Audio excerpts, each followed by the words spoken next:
Hello, everyone, and welcome to the Abundology podcast. I'm here today talking with my friend Heidi, and Heidi Gustafson is a board certified hypnotist and mindset coach. She teaches people how to train their brains to stop sabotaging them and also teaches how our thoughts, our stories, and our beliefs create our reality. She's also the host of the Mastering Midlife with Heidi podcast. And I love talking with her. I always learn something every time we talk. So I figured you guys would too. So welcome, Heidi. Thank you so much for being here. Thank you. I'm so excited to have this conversation. Well, we are talking today about people pleasing. And this is a big topic. I see this a lot with my clients. As women, I think we tend to be people pleasers. So I'm excited to talk about this today. So, what do you think are some of the reasons why women are such people pleasers? I think one of the biggest underlying factors is that when we were raised, when we were young, we were taught to be good and nice and sweet and not to say no or speak, not to talk back. That we just got this underlying message, even if it wasn't said specifically that way. We got this underlying message that we were meant to be nice and be good. And that then gave us this idea that being good meant making others happy, pleasing them, doing the right things, not doing the wrong things. And then it also gave us the message, for me, for sure, that if I wasn't good, that meant I was bad. And so I went on this path of doing everything I could to be good in order to avoid being seen as bad. And so Yeah. it's this trap, right? It's this trap. And then we grow into adult women and we're so used to the habit of making others happy, making sure that our family's happy, our friends are happy, everybody's happy. And it truly becomes a habit in the brain that is a very deep, deep groove that is hard to jump out of. Yeah. And we tend to put ourselves on the bottom of the happiness list. Yes. Partners, employees, bosses, kids, even even the pets are above us in the happiness list. Right. We put Hmm. ourselves on the back burner. I actually had a client recently that we talk about their beliefs, and she said, you know, growing up, I don't remember being told this specifically, but I learned that it was God, other, self. And I was like, whoa. I didn't get I didn't picture what she was saying at first, but then when I pictured it as God on the top, others in the middle, and self on the bottom, you're the low man on the totem pole. No matter who it is, no matter how they treat you, you have to suck it up and take it because that's what you're put here to do. That's the story. Wow. Yeah. And, we don't even consciously think of this until we get in points in our lives where we have therapy or we go to coaches and we do some mindset work where it comes out of, wow, this is my underlying belief. Right. Or you go through a divorce like me or more than one and you're like, wait a minute, I'm the common denominator here. What's happening? What is creating this pattern in my life?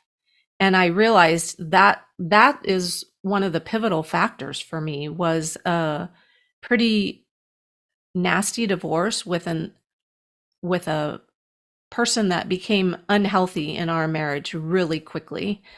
And I was like, okay, what am I creating here?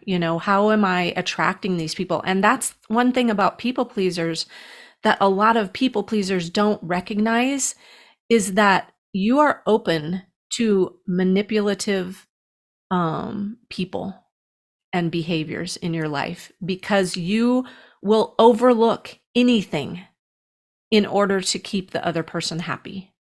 Wow. So I assume that this goes right along with saying yes to everything. For sure. Yes. Yes. Yes.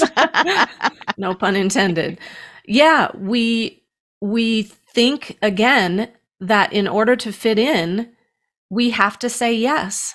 And that could be to, to strangers as well as our partner. Saying yes sometimes is not to our benefit or not the best thing for us. And yet we think we have to say yes and comply. Compliance is a big thing with people pleasing. We think we have to comply. Everybody is an authority over us in our minds.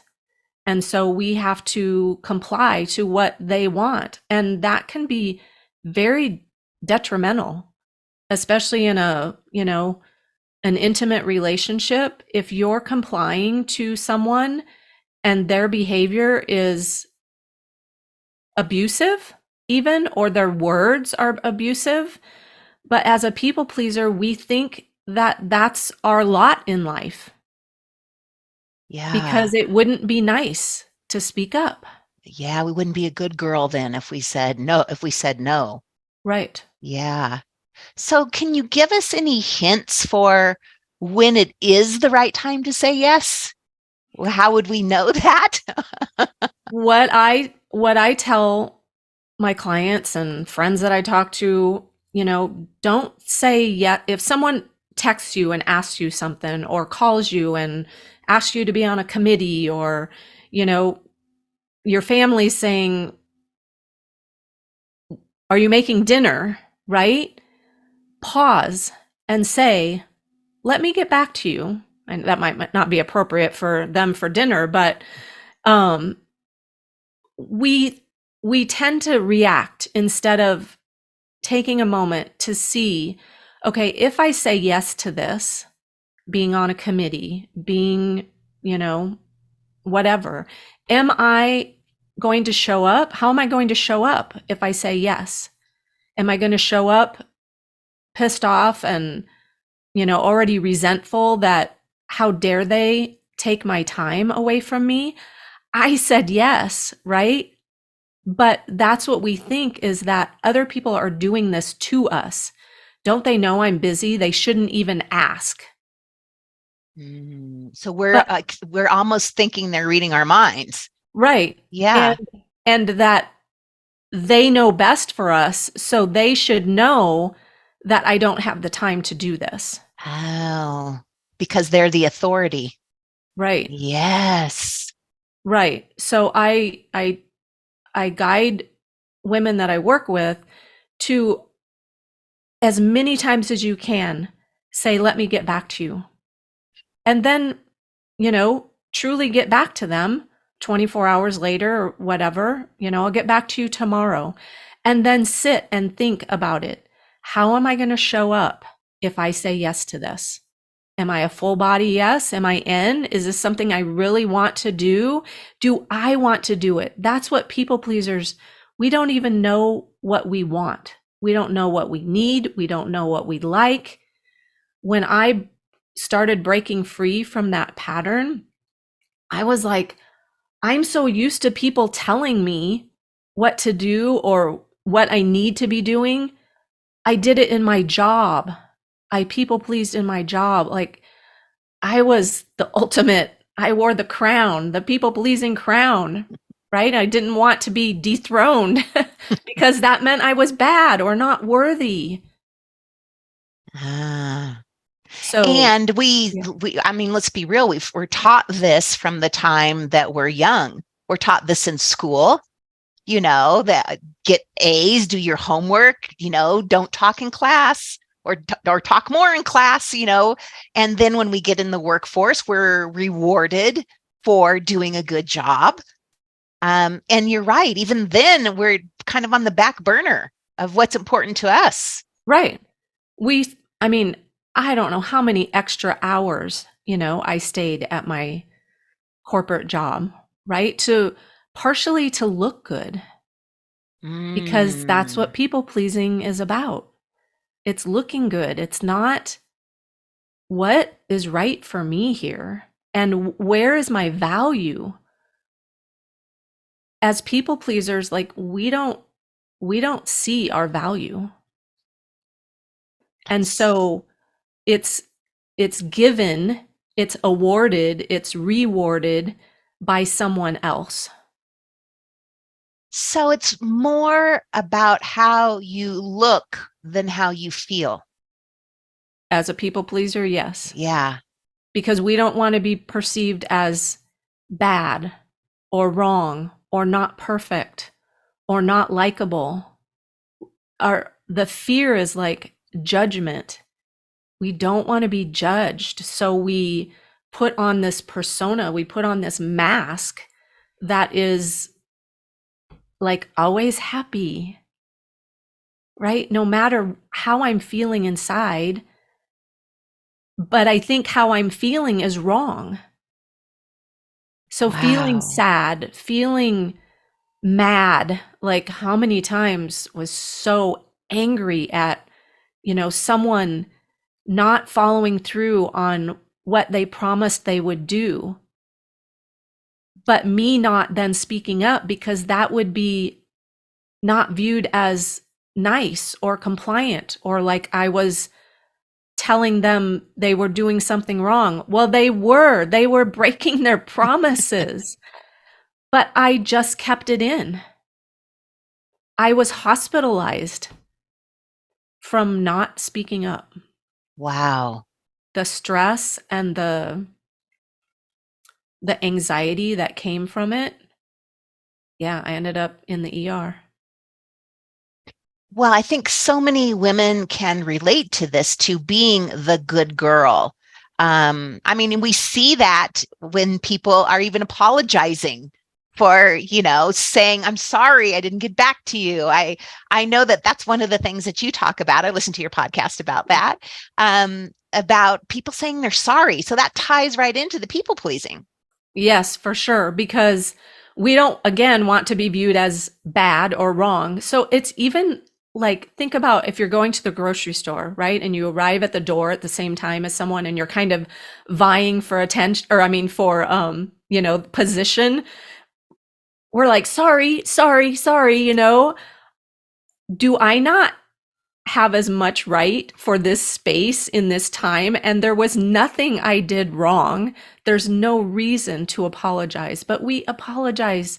We say sorry for so many things. And that has become a habit also. It's habitual. And I actually spoke in my networking group about this a few weeks ago, and they won't stop talking about it. They come back and they're like, I realize now how much I hear it that I say sorry, but I didn't hear it before because it's a habit.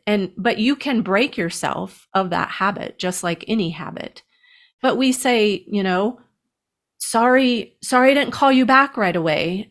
My pet peeve, sorry I didn't text you back right away.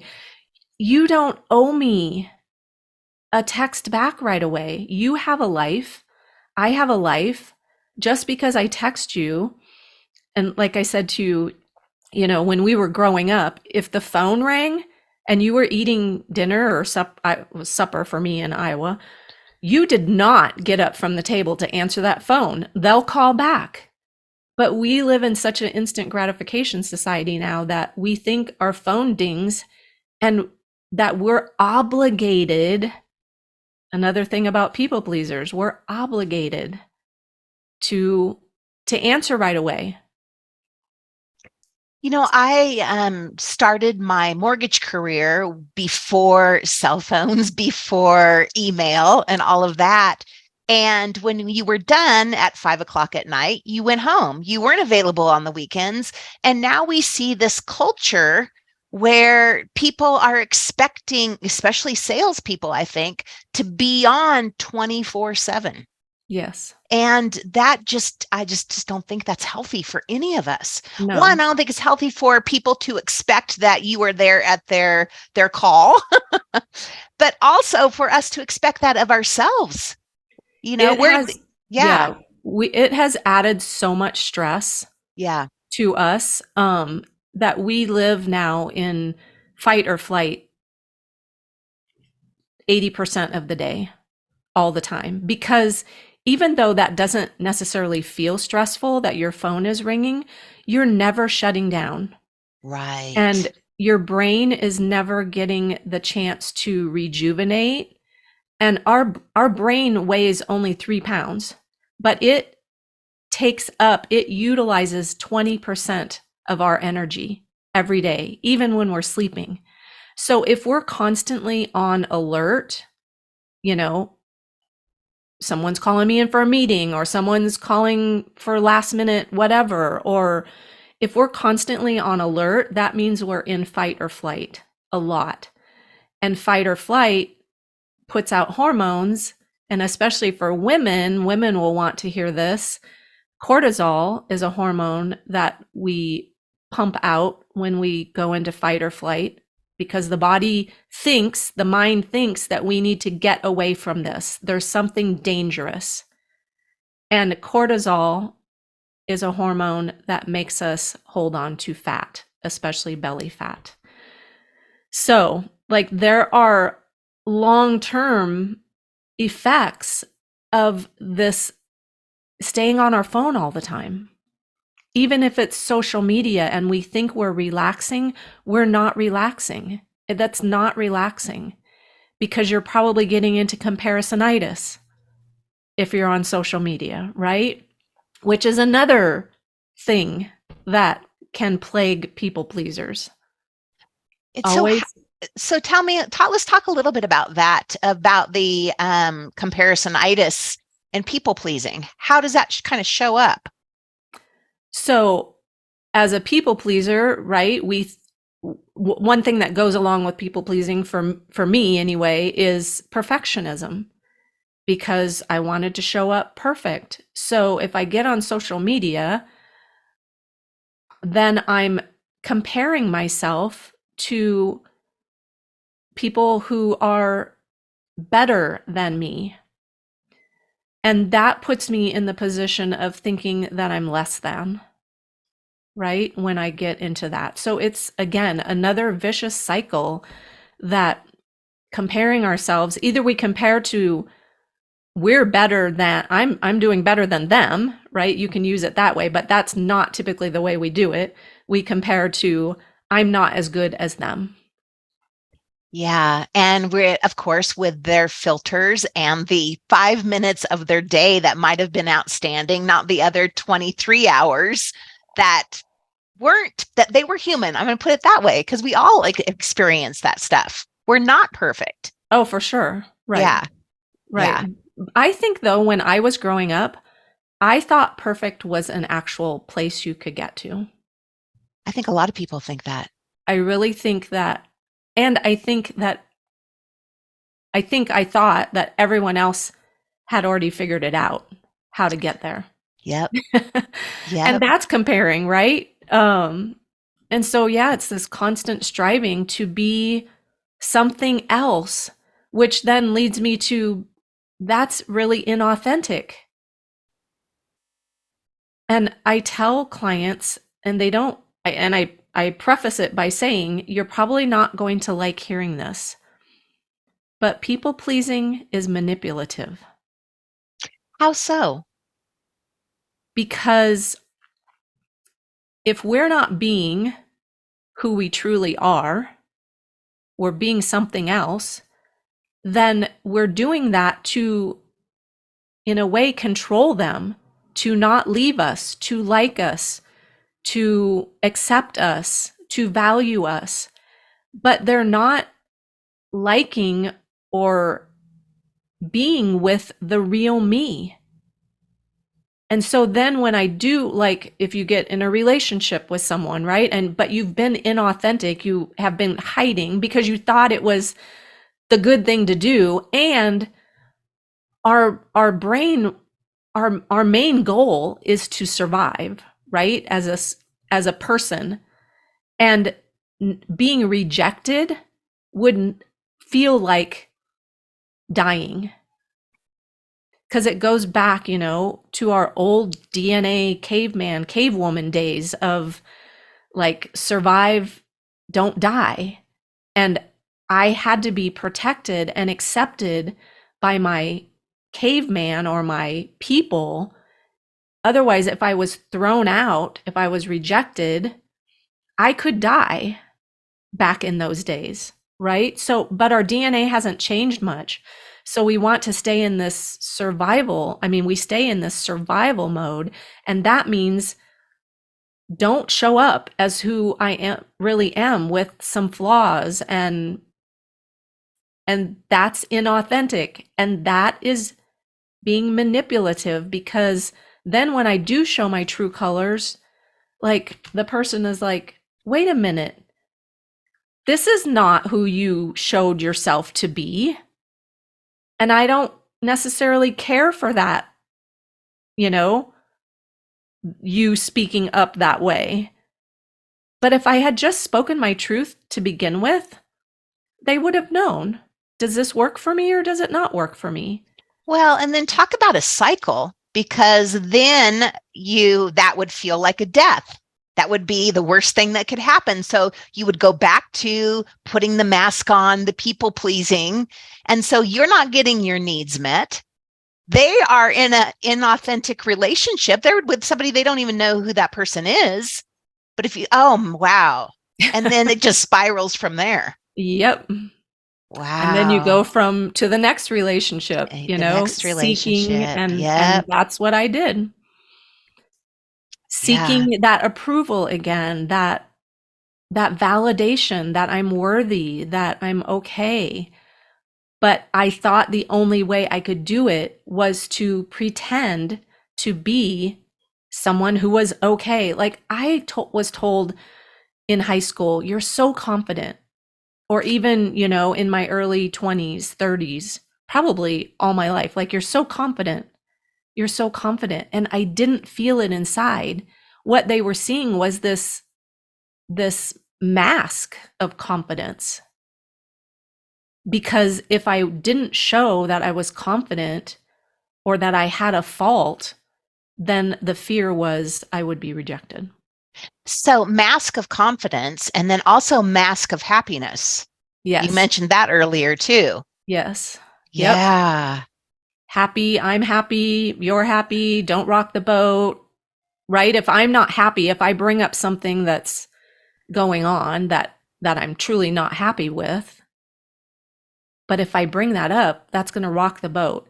And people pleasing is also a controlling thing, which I never got until I was in CODA for Codependence Anonymous, for probably a full year before I actually got it.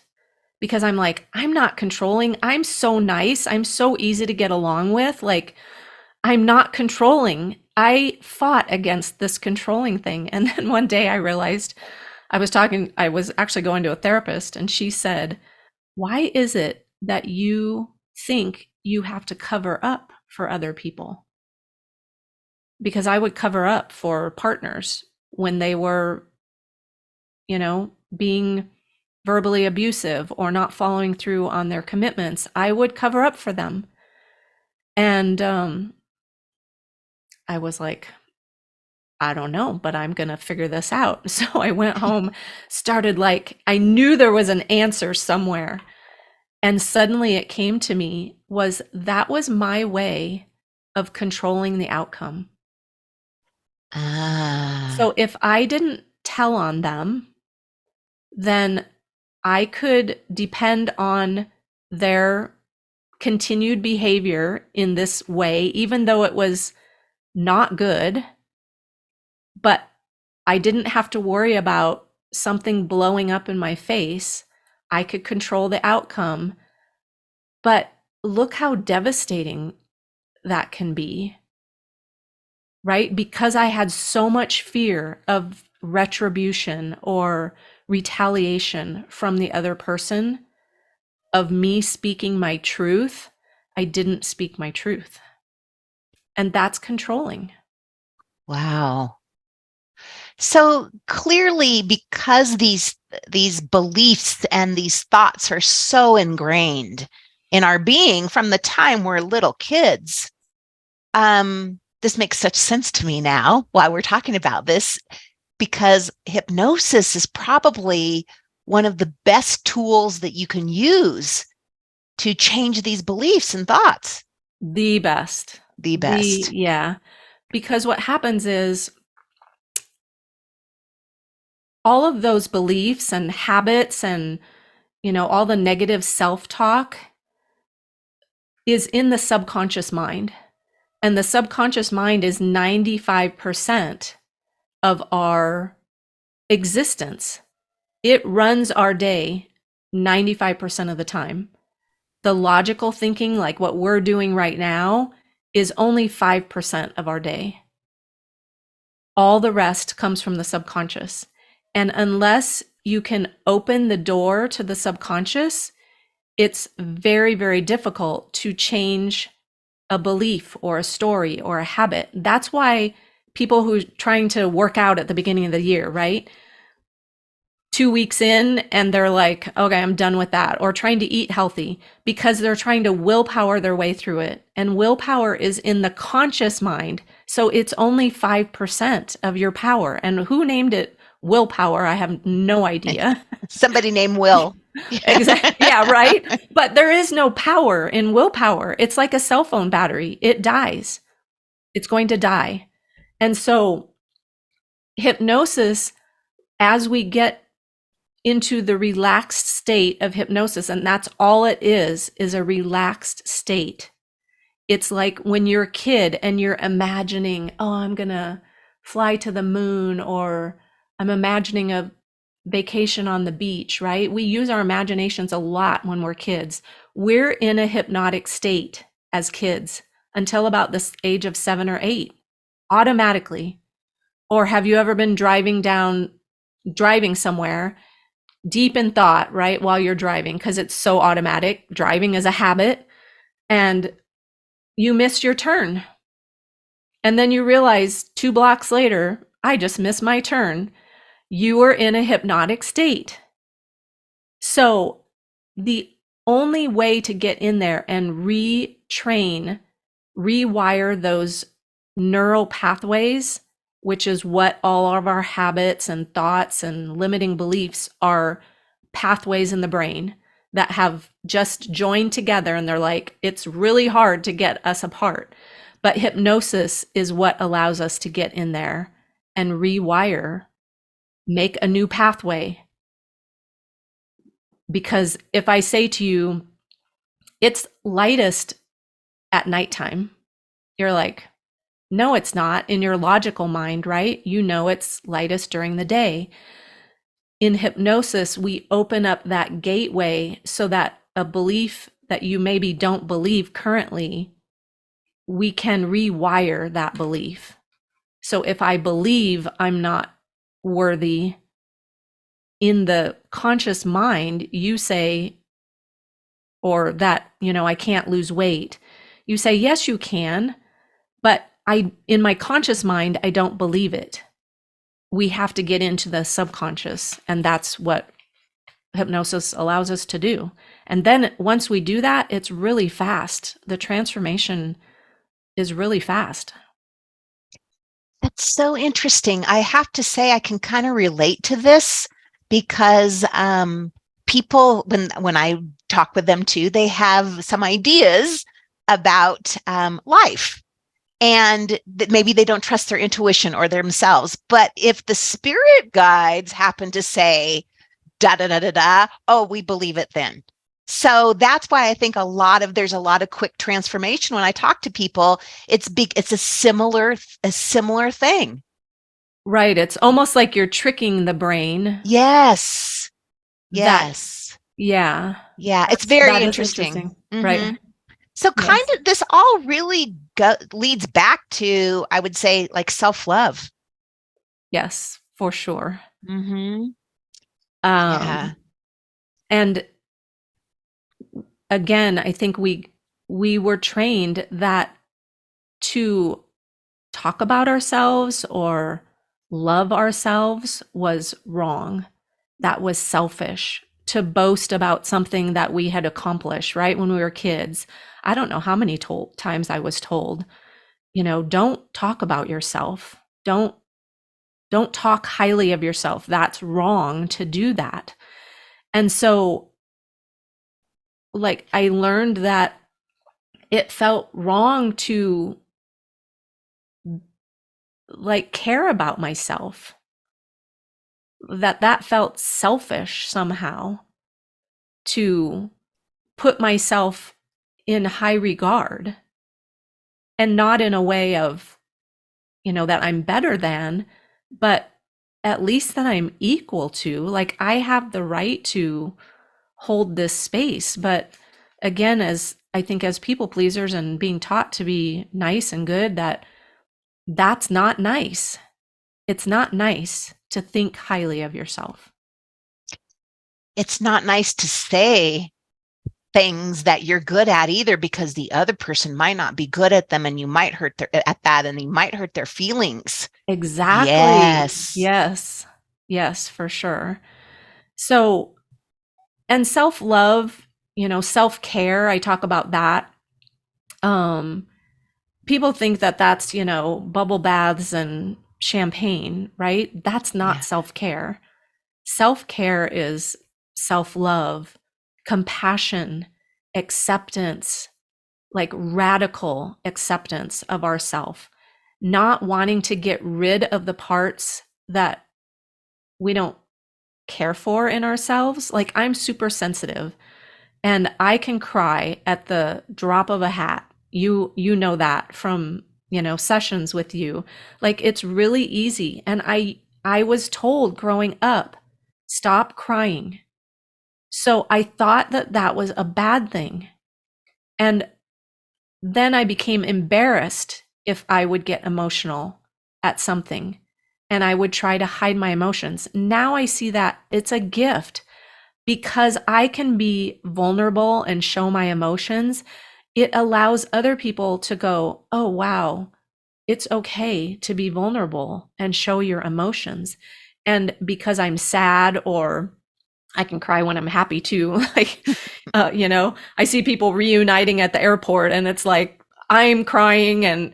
Um, but now I view it as a gift, because it allows other people to see my vulnerability, and it allows them to be vulnerable too. And I think that's self-love, allowing yourself, allowing to be seen, right? That's what I want women to know is, and this will get me emotional, because I grew up not feeling seen, and I didn't know it until about 5 years ago.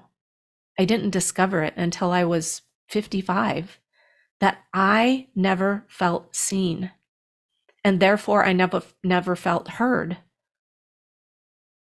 And I didn't, from that came that I didn't feel worthy. So now I'm like on this mission to make sure that I'm doing that for myself, but also for other women, to help them know beyond a shadow of a doubt that they have every right to feel seen, to feel heard, to speak up for themselves, that they're worthy, that they have a place.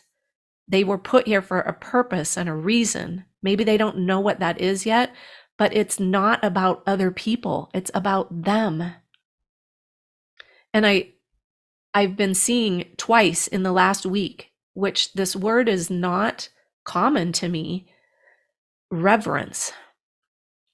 Like, so I had to actually look it up, because I was like, what does that mean? And it's to be in deep regard, deep respect of something. And I think, like, having deep reverence for self, and knowing that you are the source of everything that you need in your life.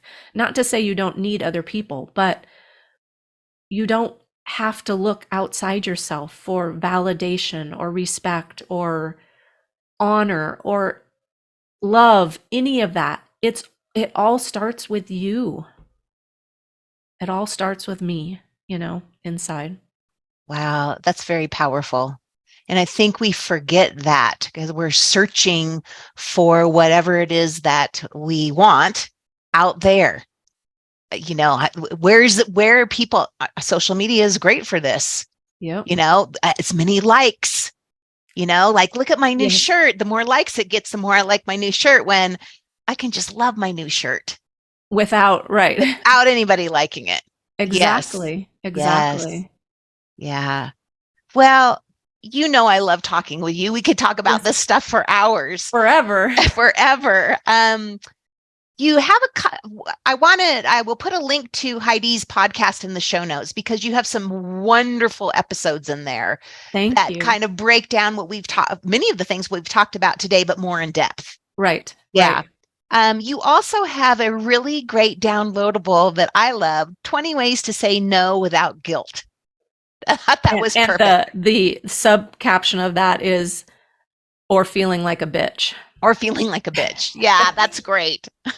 And you also have a Facebook group. Can you tell us about your free July challenge that's coming up in the Facebook group? Yes. So in December last year, I did a challenge called the 12 Days of Stressmas Challenge.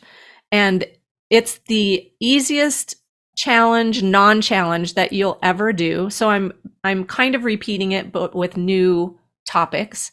And it's ways that you might be adding stress to your life that you have no idea, like having expectations of people. And what the challenge is you just sign up, say yes. I put a less than 5-minute video in my private Facebook group every day for 12 days. You watch the video and then comment. And every time you comment for every day, you're entered into a drawing to win prizes like cash or coaching with me.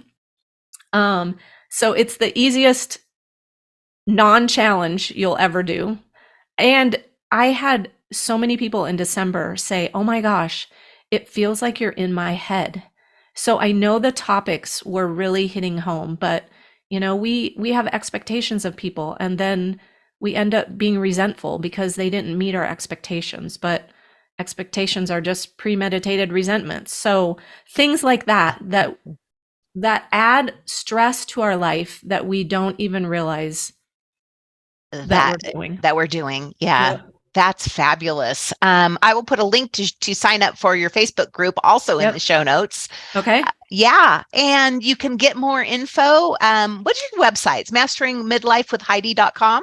Yes, it is. Okay. I keep everything easy. I like it. That's the podcast, the private Facebook group. It's all the same name. It's So it's great. So I want to thank you once again for being here and sharing some of your wisdom.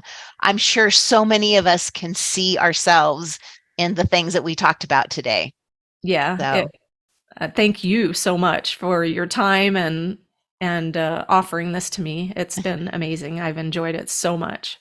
I love talking about people pleasing and how we can recover from it, because there is a way out. There is a way it's out. an epidemic. Let's be real. It's an epidemic, especially I think for women of maybe our age. Fortunately, I see a little bit of a difference in my niece that is younger, so I'd love to see the tide turn with this next Right. generation. Yes, Yeah. for sure, for sure. But yeah, my main goal is to make sure that all women know that they're important too, Yes. right? I love that. Thank you again, First and Heidi. foremost. You're welcome. Thank you. We'll talk to everybody else again next time. Bye.